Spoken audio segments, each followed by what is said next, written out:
Hello and welcome once again to Superconnectivity. I'm your host, Charlie, the Professor Esser, and with me as always is... Phil, Filmy, and Perch. Hey, Phil, always glad to have you.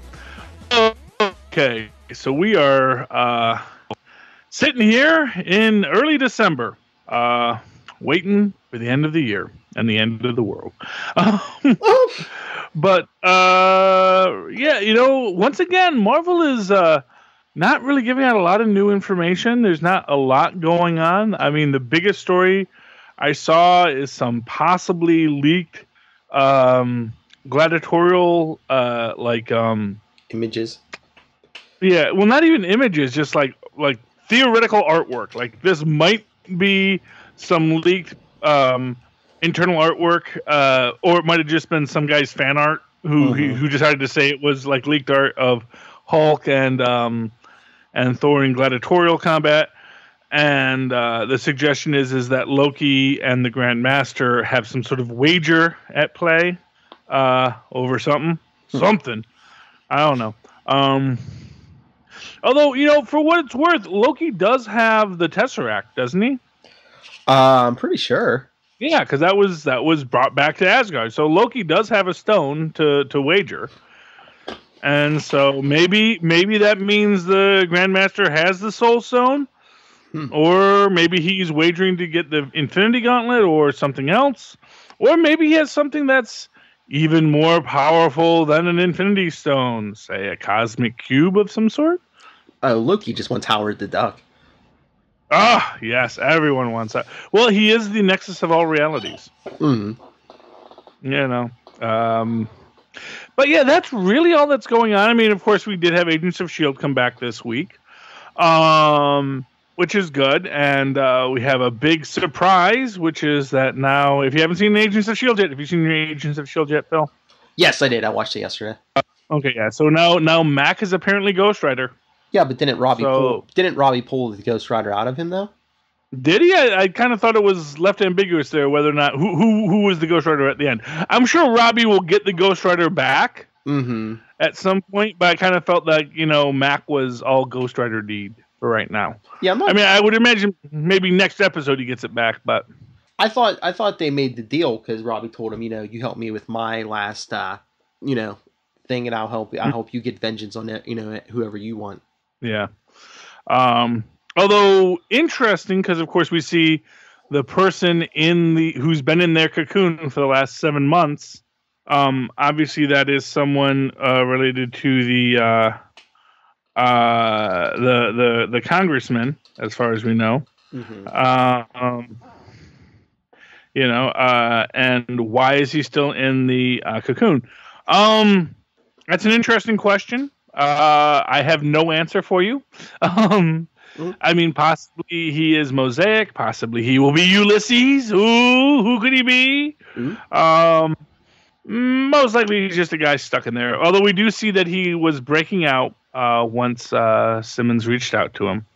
And then they ushered Simmons out before we get to see what happens next. You know what interested me? What about Ada in the Darkhold? Oh, where is it? No, what the Ada reading the Darkhold? You know that information. Her head's not going to be good. Yes.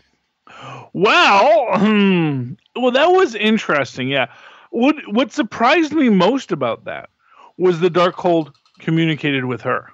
See, that's what I find most fascinating on that, and it actually implies that rather than what the Doctor has said, that Ada is a true AI.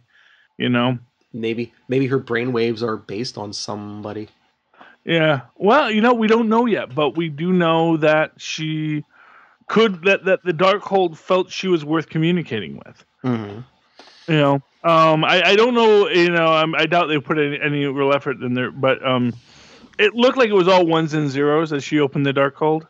I'm not sure of that because, of course, I watch on low-res TV. That's what it looked like, and I was just wondering if maybe the Darkhold, the information appears different than everyone, and since she's a machine, it was in binary, yeah. Yeah, I mean, it does appear different to everyone. They established that, and the idea is that the Darkhold, of course, wants to be unleashed. You know, what was weird is like I kind of thought that like one of the images that she saw in there was the serpent crown, but I'm not sure of that. That was just my thinking on that. There might have been a serpent crown reference there. Yeah, I'd actually forgotten about that scene when you had mentioned Ada in the Darkhold. But yeah, so Ada, of course, opened the Darkhold and basically did the interpretation. And what I thought was kind of interesting in that was just the idea that unlike everybody else, the one scientist was the one guy who realized, no, I probably shouldn't read the Darkhold. No one should ever read the Darkhold. The Darkhold is bad.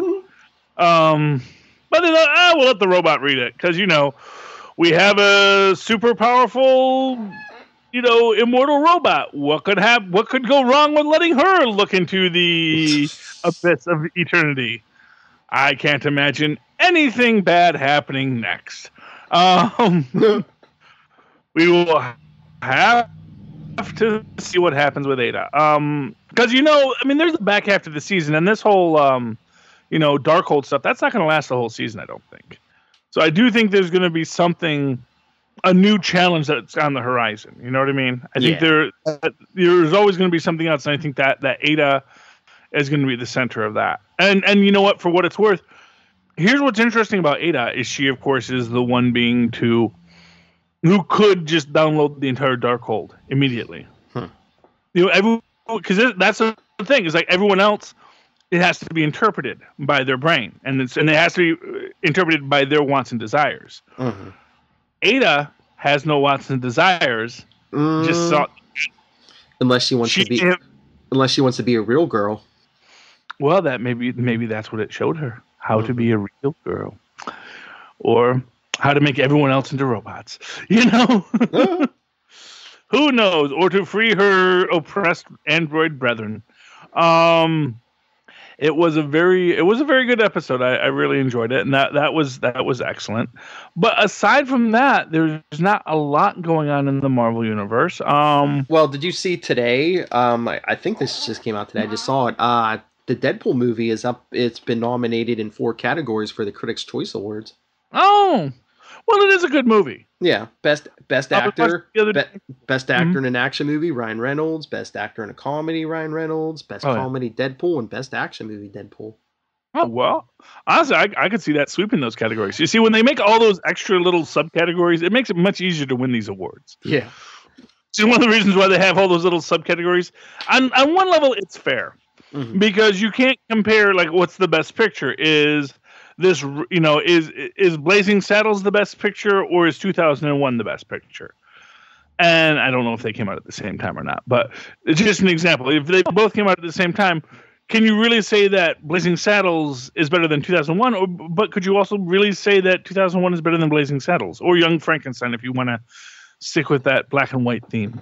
Although, in which case that would be like Citizen Kane, these, it is fair to break these films up. Although once you do start breaking the films up, then suddenly a film like Deadpool really becomes a standout because, what's it up against in action and comedy, Is that who's the actor that, he has to go up against in action? Like, Ben Affleck,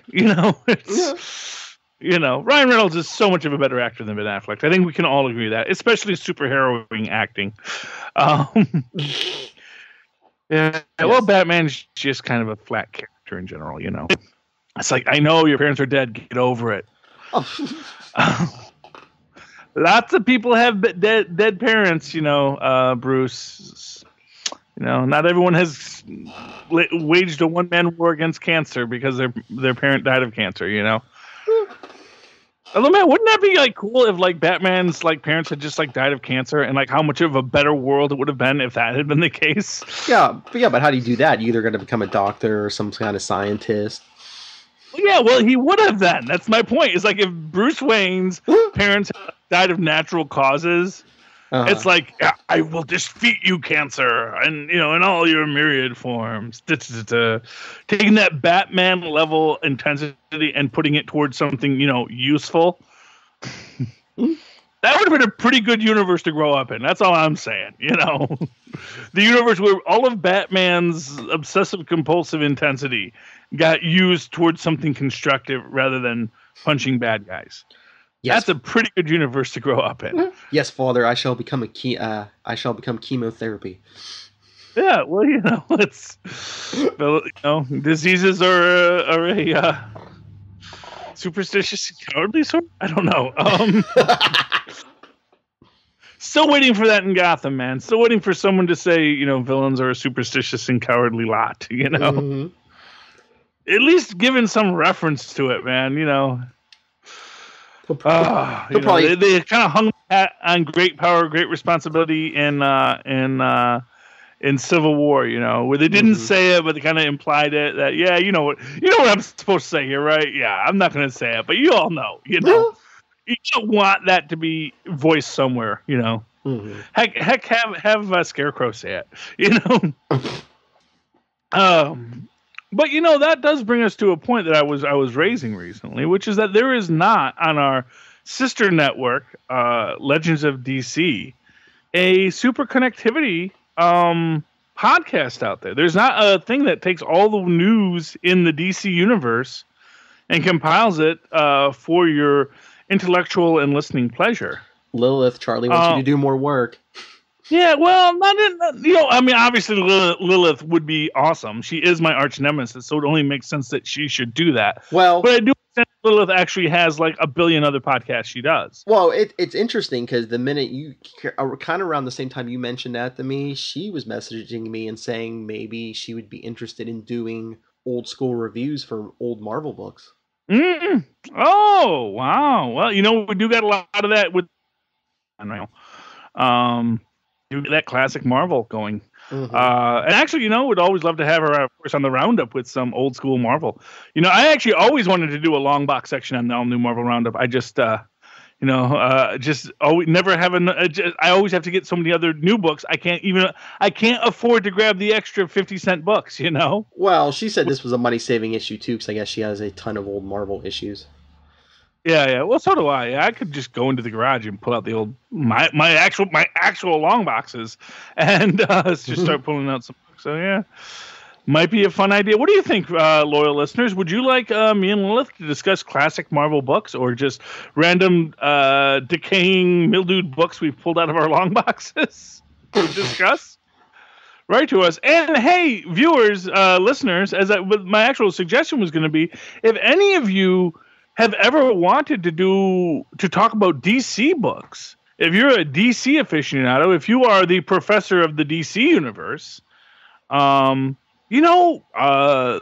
of DC could use that discussable podcast about all the news in the DC universe and its numerous Easter eggs and connections. Well, you know who emailed World's Finest this week? Who was that? Stockton Piner. Stockton.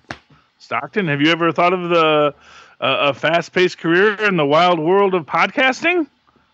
If so, let Phil know. Can you call it a career when you don't get paid? You can call it a career. Okay. Technically, it's an avocation as opposed to a vocation. Mm. Vocation is your profession, and avocation is what you do for love. I don't know quite the etymology of that differentiation, but I do know that is the differentiation. An avocation, as opposed to a vocation, is that your vocation is your career, your avocation is your love. But since we do not have a super connection for DC, let's talk a little DC real quick here, Phil. Okay, we do have the new Invasion crossover. Mm-hmm. I've only watched one episode so far, which is the Flash episode. I'm going after I hang up with you. I'm going to watch Arrow and Legends. Yes. I haven't seen that, and I'll probably try and circle back and get Supergirl. Although there was a lot of real shade thrown at Supergirl. Well, yeah, because only like the last minute or two is part of the crossover because Barry and Cisco come to get her. But that scene's also in the Flash that scene from the Flash episode. Yeah, exactly. That's the scene you get at the end. That's the exact same scene you get at the end of Supergirl, but you get to see Barry and Cisco dive into the portal. Yeah, so which is just like, okay, so Supergirl not slumming with you CW folks. She's still got that CBS in her, Well, it was weird. It was and weird. from CBS, so Yeah, it was more like a Supergirl episode because I guess this episode was Supergirl's mid-season finale. The other three shows are next week, or the mid-season yeah. finales.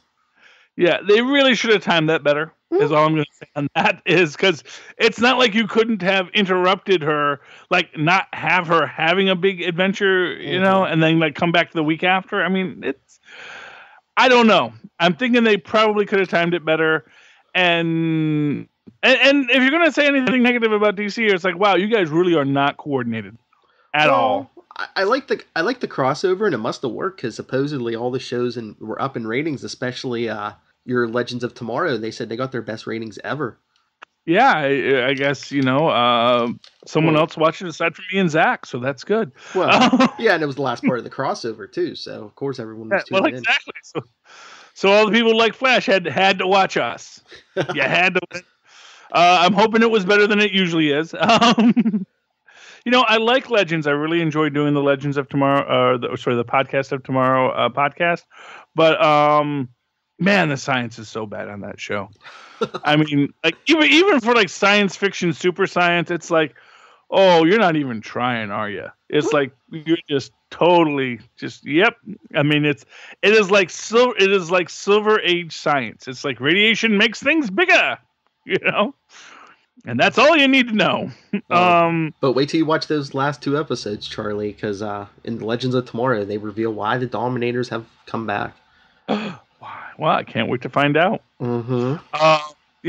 But I am glad that the CW is doing so well. Because for what it's worth, as much as I, give flack to Legends, I still like Flash, even though I never get the chance to watch it. Mm-hmm. Which was like the one good thing about this. I was like, oh wow, yeah, now I remember all the reasons I really like the Flash. It's a really great series. Of course, I do have to watch a Green Arrow out of the deal too. It's the 100th episode of Arrow. Yes, I heard, and I guess it's all in like Oliver's mind, and he gets all, if people didn't die, kind of a storyline, sort of like so. Basically, it's a ripoff of that episode of Batman where the Mad Hatter puts him in the machine where he gets all of his wishes fulfilled. I was thinking that too, but it's Oliver, Diggle, Thea, and the White Canary, and Ray Palmer, and all. They share a hallucination. Oh, well, that's cool. And and for what it's worth, man, I really liked in the Flash where basically Diggle's like, you erased my daughter from existence. Uh-huh. Yeah, because that ain't cool. On so many levels, Barry ain't cool.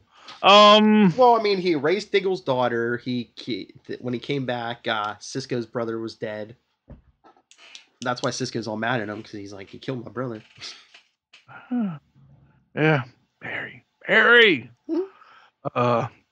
So another bit of news that came out this week from the DC universe is that Mr. Mixelplexix is going to be on Mr. Mixelplexix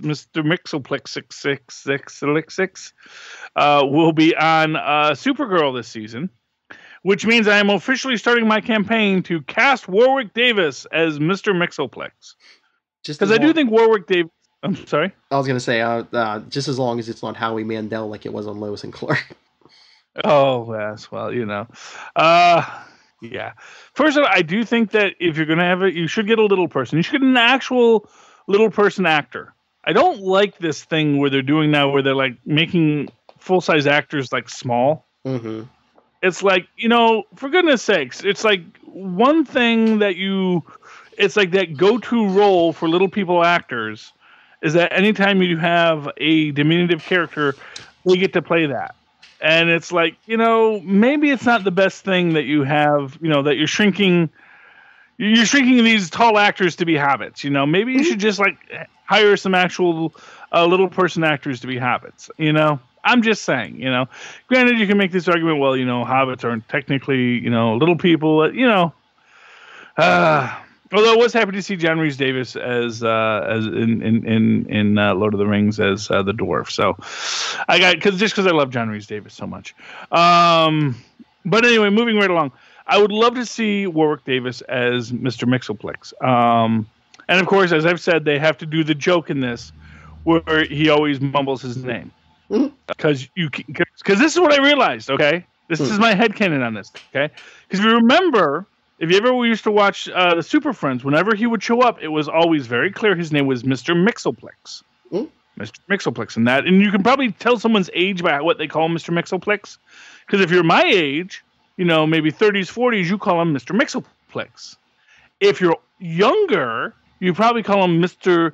Mixoplex. Or Mixix. Because they put a bunch. I'm sorry, what now? I was gonna say, or Mixix Pilic. Ugh. Yeah, Mixix. Yeah, basically. And here's what I'm going to say, because this is my headcanon on this. Okay, you have, because there's not that many vowels in it. That's the Mixoplex has the right number of vowels for it. It's like you run the consonants together and you put in what few vowels are there. You put all these extra vowel sounds in it, where you put all these extra breaks in the word. You're clearly dealing with fifth-dimensional vowels. Mm-hmm. And those cannot be pronounced on our four-dimensional plane, you see. So that is why Mr. Mixoplex, you can't pronounce his name properly on this dimension. So you should have that sort of be called out by I am Mr. and just have him sort of like mumble, like cover his mouth and mumble it when he says it. Well, you could have the scene at Catco, because when John Byrne was writing Superman in the late 80s and they rebooted a lot of stuff, in the first time Mixpitalik showed up, he basically he says, "You can't pronounce my name," but he just and Superman's like, "Well, how am I going to, you told me I got to spell your name backwards. How am I going to do that if you won't give me a name?" And Mixpitalik just hits random keys on a typewriter. He's just like, "Yeah, that'll do." So they could have that scene at Catco, just like, "Yeah, there you go. There's his name." Oh, that's classic. See, no, that's good. And that works. And it works into this idea that, you can't really pronounce his name because his name is... Yes. It's a fifth-dimensional name. How are you going to pronounce that in a four-dimensional universe? Because there's a whole... No, we're a four-dimensional universe, Phil. Okay. We are, because there are four dimensions. There's height, width, depth, and time. Time is the fourth dimension. Don't you watch Doctor Who? And we all are constantly in our fourth dimensional universe, moving through the time dimension. Now, what is that fifth dimension? No one knows. But in some quantum mechanical models, there can be an infinite number of dimensions. Mm-hmm. So there's actually like 6th, 7th, 8th, 9th, and 10th dimensional imps who, look at Mixoplex as like, what a rube. Although it does remind me of, one of those, I think it was the Alan Moore, last Superman story where he faces Mixoplex and Mixoplex actually shows what his true form is. Yes. And it's yes. And Lois Lane says, he had height and width and depth. And then some other dimensions I can't even describe, And to me, that is what is cool about the idea of a fifth dimensional imp, is that he, that what you're getting of him, that silly little man with his silly little name, that's just what your simple four-dimensional mind can understand. That there's a whole other level beyond that you don't even begin to comprehend. And I think that's something that especially on a Supergirl, they should touch on. And now you do have that inherent silliness of him. Mm-hmm. Not as silly as a Batmite, of course, because Batmite is by his nature very metafictional, and Mixoplex is never really metafictional. But he is an interesting character. He is essentially a beyonder, in the sense that he is from beyond the DC universe. He is from that extra dimensional that is beyond what their world is, and so that's a very cool thing. Oh man, he should totally have a secret war with the next crossover. You should just pull all these heroes back. I've decided to have a secret war. Don't tell anyone. I can't call it a secret war. We'll call it a war that no one's going to talk about. Because the first rule of Superhero Fight Club is don't talk about Superhero Fight Club. I'm trying to remember all the details, but I think it was back in the 90s. There was a Fantastic Four Superman crossover. Mm-hmm. And I believe it was Mixpitalik and the Impossible Man. Oh yeah, they've actually they have people have suggested a relation between them. Because I think what was it, Superman 50. It was like around 1990. Yeah, they showed Superman getting rid of Mxyzptlk, and then he pops in. They didn't show the whole thing, but just from the arms and legs you saw it, they were suggesting Fantastic Four. And when he popped back in, he's like, "Oh, they don't recognize me." And he takes the form of the Impossible Man. Yes. Well, and well, of course, in that of course it goes into the basic Pop-Upian power set, which is, Pop-Upians have full control of their molecular structure, which essentially makes them, as I've said, on par with a character like the Molecule Man. That they are just, in fact, in the one time when the Impossible Man fought the Molecule Man had no powers over him because because he could manipulate his molecules, and then the Impossible Man just manipulated his molecules back and said, you don't have any power over me. You can't do anything to me because I'm already in control of all my molecules. And they've also actually had Mxyzptlk actually make reference to the Beyonder in a couple issues too, where someone asked where he's from, and he says, over there, yonder. I'm from, I be from yonder, No. So yeah, they Marvel and DC, they love to do that that play, and to that extent, CBR recently did a thing celebrating I guess it's been like 20 years. They're saying, which makes me feel old, since the original Marvel DC crossover. Yeah, because it was 96. Yeah. Oh yeah, back when I was a youngin' in 1996, I was actually an adult by then. I was actually 20. 22. Oh goodness, I was 22 in 1996. And we had the big old Marvel DC cross, and they were throwing out this is how these throwdowns would happen now, and they had some good bits, but they also made this point that they also said here's who should be in a new one. And one of the ones that really, I saw that and I just said, they have to do that. If there is ever another Marvel DC crossover, Squirrel Girl versus Harley Quinn. Yes. And it is just like, oh, that is so perfect. Because what's interesting about them? Even though Harley Quinn goes to violence, and of course Squirrel Girl goes to violence when she needs to, I can so totally see them both totally wanting to talk it out, I can so totally see them both just like, because, of course, she does have a degree in psychology. And, of course, Squirrel Girl's working to her degree in computer science. So, in fact, they should be the ones that fix everything. Because even though, I don't know how metafictional Harley gets. But, of course, Squirrel Girl is very metafictional, but never, pins the hat on it. Never says she's metafictional. She just is metafictional. She just plays within the tropes of her universe. And so I think those two as a team up, that is absolutely something you have to do when you do the Marvel DC. The next Marvel DC crossover, that has to happen.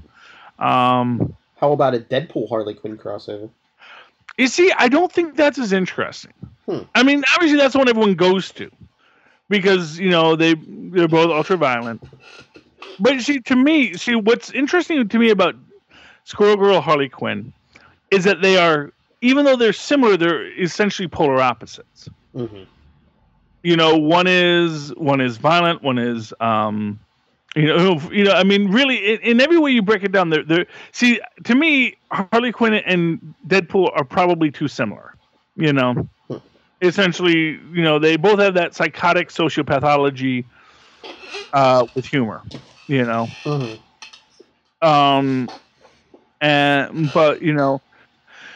I mean, if you wanted to do like a more violent version, what you would do is you would do Harley Quinn, Gwenpool. Because those are two people that have that psychotic sociopathology. Because, of course, Gwenpool thinks everyone is fictional, except for her. Classic sociopath behavior. And both have what you might call that Deus Ex Machina working for them, So, Deus Ex Machina power, that is the one you want. Yeah, I mean, that's the thing. Like everyone says, "Oh, I'd love to see Deadpool Harley." I don't think that's going to be nearly as interesting when they get together.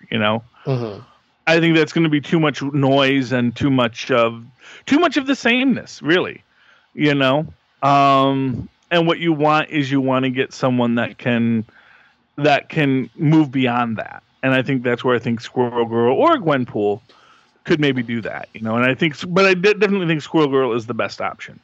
And of course, what they actually made as an interesting point was that both characters were around then, so they could have been part of the crossover, but that basically neither one of them were on anyone's radar at the time.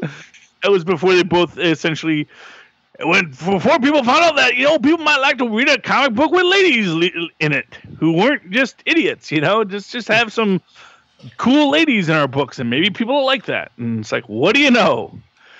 Now, of course, Wonder Woman had an ongoing book for 60 years, but no one ever thought that could ever happen again. It's like, if you wanted a book with a chick in it, you just read Wonder Woman. Why would you need another one? You know, so, because, you know, comic books are written by old white men.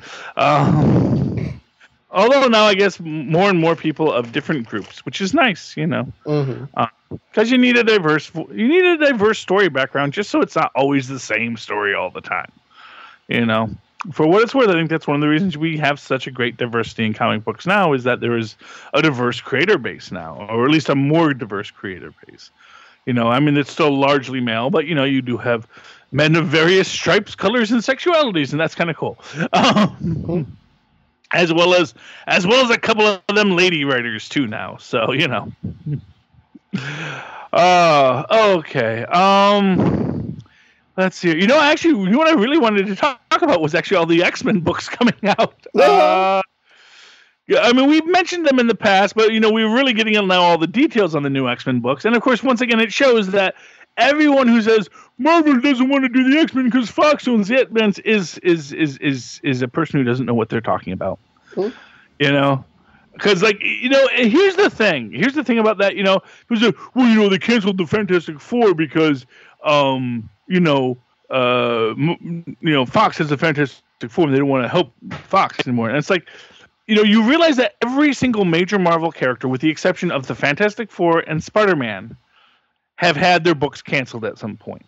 Thor, Iron Man, Doctor Strange, the Hulk, all of them have had hiatuses in their books.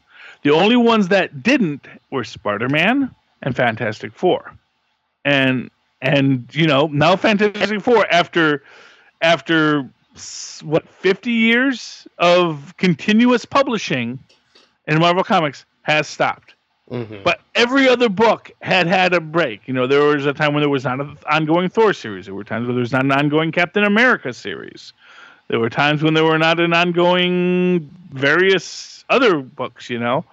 So you can't read too much into the fact that Fantastic Four got canceled. Except for the fact that, you know, as a character concept, you know, it is a more complex and drawn out story. Although, you know, I did feel that, you know, Mark Waid had a good grapple on it. And for what it's worth, it ended on some fantastic stories. So, you know, I think we all agree that Fantastic Four will come back at some point. It's just they're waiting for the right story, and it's fine that they have a break. Honestly, what I really want to see is I want to see Ben Grimm reform a Fantastic Four. You know, I think that's what we're missing right now is Ben Grimm recreating a Fantastic Four. But you have to get to that point, you know. You know what'd be great is you get him and Ms. Marvel, who I want to know what she's up to again. I really want him and Ms. Marvel to get back together, although, you know, he's with Alicia again. I don't know.